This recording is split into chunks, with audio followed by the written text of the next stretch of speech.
আবেগ হতে পারে কুশলী।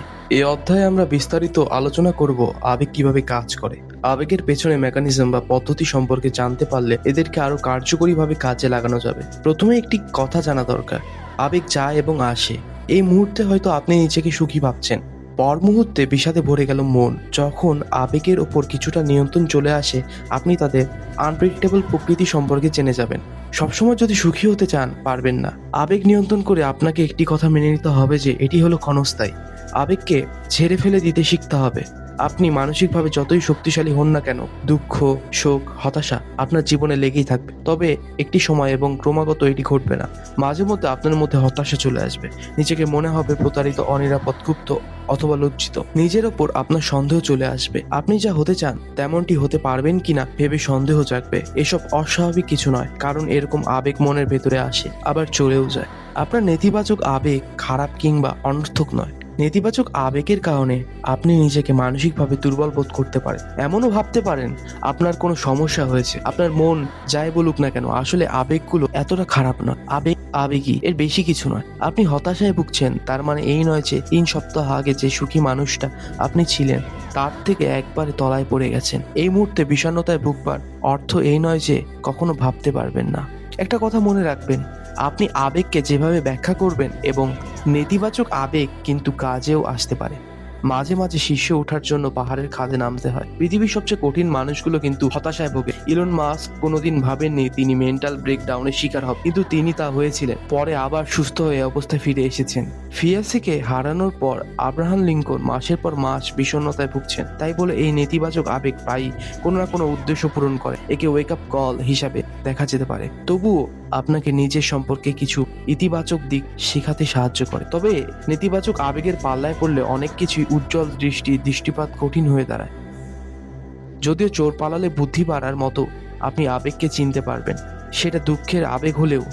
আর এই চেনাটা আপনার চূড়ান্ত সাফল্যের ভূমিকা রাখবে। নেতিবাচক আবেগের ইতিবাচক ভূমিকা। আপনার আবেগ কিন্তু আপনার জীবনকে কঠিন করে দিতে আসেনি, বরং আপনাকে কিছু বলতে এসেছে।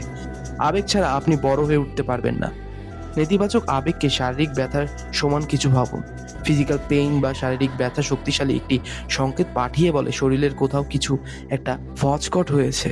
অ্যাকশন নিতে আপনাকে খোঁচাতে থাকে। আপনি হয়তো তখন ডাক্তারের সঙ্গে দেখা করবেন, আপনার অপারেশন করাতে হবে, কিংবা ডায়েটে পরিবর্তন আনা প্রয়োজন দেখা দিতে পারে। আবার ডাক্তার বলবে ব্যায়ামের পরিমাণ বৃদ্ধি করতে। শারীরিক ব্যথার উৎপত্তি না হলে এসব কিছুই করতে হতো না, বরং আপনার অবস্থা আরো খারাপের দিকে মোড় নিত, মারা যাওয়ার সম্ভাবনাও থাকতো। আবেগও একইভাবে কাজ করে। আপনার বর্তমান পরিস্থিতি অনুযায়ী তারা আপনাকে কিছু করতে বলেন। হয়তো কিছু লোক সঙ্গ ত্যাগ করতে হবে, যা আপনার জীবনে খারাপ অবস্থা সৃষ্টি করবে। আবেগের ধাবমান প্রকৃতি। আপনি কতটা হতাশায় ভুগছেন কিংবা কতটা শোকের মধ্যে রয়েছেন অথবা প্রহর কাটাচ্ছেন, এইসব কিছুই দূর হয়ে যাবে। অতীতে যেসব নেতিবাচক আবেগের মাঝ দিয়ে আপনি গেছেন, এগুলোর দিকে একবার তাকান। মনে করুন জীবনের খারাপ সময়গুলোর কথা। এই কঠিন সময়গুলোর মাঝে আপনি সম্ভবত আবেগের বশবর্তী হয়ে ভাবছিলেন কোনোদিনই এই পরিস্থিতি থেকে মুক্তি মিলবে না। আবার সুখী হওয়ার পরিকল্পনা আপনি করতে পারছিলেন না। কিন্তু এই ক্রান্তিকালের অবসান ঘটেছে। আপনার আবেগ আসবে এবং যাবে, আপনার হতাশা চলে যাবে, অদৃশ্য হয়ে যাবে, মিলিয়ে যাবে না। একটি কথা মনে রাখবেন, এই আবেগের যদি পুনরাবৃত্তি ঘটে, তার অর্থ আপনি দুর্বল কিন্তু বিশ্বাস আঁকড়ে ধরে আছেন এবং জীবনে পরিবর্তন আনার প্রয়োজন। এই বিষয়টি নিয়ে আমরা পরে আলোচনা করব। আপনার কি কখনো মনে হয়েছে আপনি কোনোদিন সুখী হতে পারবেন না? কখনো কি মনে হয়েছে আবেগের সঙ্গে আপনার সংযুক্তি এতই গভীর যে এর থেকে পরিত্রাণ নেই? ভাববেন না, এরকম অনুভূতি সবারই হয়। নেতিবাচক অনুভূতির প্রতিটি অভিজ্ঞতাই ফিল্টার হয়ে আসে।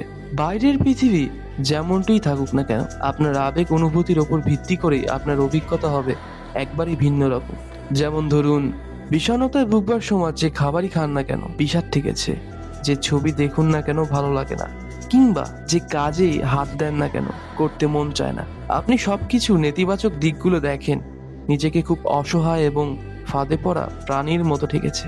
পক্ষান্তরে ইতিবাচক মুডে যখন থাকেন, জীবনে সবকিছুই বড় সুন্দর লাগে। খাবারের স্বাদ অপূর্ব মনে হয়, সমস্ত কাজ উপভোগ করে। তাতে আর বিষণ্ণতায় ভোগবার অবকাশ নেই। ভুল, দুঃখ, হতাশা, নিরাশা, আফসোস, এসবের মাঝ দিয়ে আপনাকে মাঝে মধ্যেই যেতে হবে। তবে যতবার এসব ঘটবে আপনার বুদ্ধি ততই খুলে যাবে, কারণ আপনি স্মরণ করবেন আর কিছুই স্থায়ী হবে না, জীবনে চলে যাবে। স্বীকার করতে দ্বিধা নেই, আবেগের কাছে আমি সহজেই পরাভূত হই। আবেগ আমাকে সহজেই বোকা বানিয়ে ছাড়ে। যদিও আমি জানি আমি আবেগ দ্বারা তৈরি নই, তবু আবেগের বশবর্তী হয়ে পড়ি এবং ভুলে যাই। আপনার কি মনে হয় আবেগের ছল চাতুরি আপনাকে বুঝতে হবে? আপনি হয়তো কোনো কারণে হতাশ, ইমোশনাল স্ট্রেস বা চাপ যাচ্ছে আপনার উপর দিয়ে। মনে রাখবেন, এই সময় কিন্তু আপনার আশেপাশের পরিবেশের কোনো পরিবর্তন ঘটছে না। পরিবর্তন বলতে শুধু আপনার ইন্টারনাল ডায়ালগের পরিবর্তন হচ্ছে। এই ধরনের কিছু ঘটলে সতর্ক থাকবেন। এই সময়ে আপনার জীবনে যা যা ঘটবে তা খাতায় লিখে রাখতে পারেন। ফলে গভীরভাবে বুঝতে পারবেন আবেগ কিভাবে কাজ করে এবং আপনি আবেগ সামলে উঠতে পারবেন। নেতিবাচক আবেগ জাদু মন্ত্রের মতো। নেতিবাচক আবেগের কবলে একবার পড়লে এ থেকে মুক্তি পাওয়া অসম্ভব বলে মনে হবে। আপনি জানেন এসব আবেগী চিন্তা ভাবনা করে কোনো লাভ হবে না, কিন্তু তারপর এ থেকে রেহাই মিলবে না। স্রোতের সঙ্গে গা ভাসিয়ে চলতে হবে। আর নেতিবাচক আবেগের খপ্পরে পড়লে যৌক্তিক কোনো ব্যাখ্যাও আপনার জন্য কাজ করবে না। এসব আবেগ আপনার মনে যত বেশি ঠাঁই নেবে ততই এটি শক্তিশালী হয়ে উঠবে।